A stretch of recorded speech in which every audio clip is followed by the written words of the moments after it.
আপনি সঠিক একটা কথা বলেছেন। কোন দল, বাংলাদেশে কোন দলটা জনগণের কথা বলেছে এবং জনগণ কি বিষয়টাতে সামহাও নিজেকে ফিট ইন করে নেয় নাই? জনগণ কি ভাবে নাই আচ্ছা এইবার এই দল এসছে, ওই দলটার সাথে সামহাও সুরে সুর মিলিয়ে তালে তাল মিলিয়ে আমি চলার চেষ্টা করি। ওই দলের যারা একেবারে কুতুব অবস্থায় আছে তারা থেকে শুরু করে ওয়ার্ড লেভেলে যারা লেসপেন্সাররা আছে তাদের সঙ্গে সামহাও সম্পর্ক রেখে চলার চেষ্টা করি। জনগণ কি আওয়াজ তুলেছে এই সিস্টেমের বিরুদ্ধে, এই রাজনৈতিক সংস্কৃতির বিরুদ্ধে? তোলে নাই তো। আমরা যারা কিছুটা নতুন প্রজন্মের একেবারে শেষ দিকে আছি, তো না একদম শেষের দিকে, আমরা কিন্তু স্বপ্ন দেখেছিলাম। এই দেয়ালের লেখাগুলো আমাকে স্বপ্নাতুর করেছিল। দেশটা কারো বাপের না, রাষ্ট্র মেরামত চাই, রাষ্ট্র সংস্কার চাই, বৈষম্যের বিলোপ চাই, ফ্যাসিবাদী কাঠামোর বিলোপ চাই, ফ্যাসিবাদী কাঠামোর বিলোপ চাই।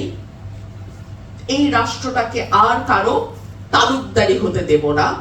এই কথাগুলো তো আসলে আমাকে স্বপ্নাতুর করেছিল।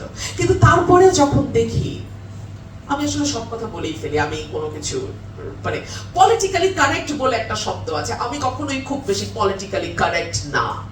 আমি সাদাকে সাদা এবং কালোকে কালো বলি। আমার কাছে যখন একটা ইয়াং ছেলে এসে বলে, আপা দেখেন না আমার এলাকাতে আপনাদের দলের কাউকে না দিয়ে যদি আমাকে জিতিয়ে আনা যায়, তার মানেটা কি? এই প্রজন্মটাও কি ওই সিস্টেমের মধ্যেই ফিট ইন করতে চাচ্ছে না? যারা ওই দেয়াল লিখনগুলো লিখেছে তাদেরই যারা মুখপাত্র, তাদেরই যারা মূল, তারাও কি এই সিস্টেমের মধ্যে ঢুকে যেতে চাচ্ছে না?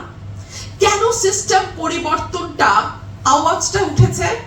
আমি সাধুবাদ জানাই। কেন সেটাকে ইমপ্লিমেন্ট করার জন্য?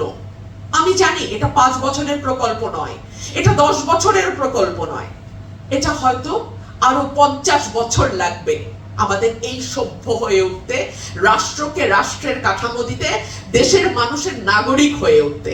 কিন্তু সেই সময়টুকু নিজের জীবনটাকে অপচয় না হয় বললাম, যেটা রতন ভাইয়ের জীবনের ব্যাপারে মাসুদ কামাল ভাই বলছিলেন, সেই অপচয়টুকু দেশের জন্য করতে কেউ প্রস্তুত না কেন?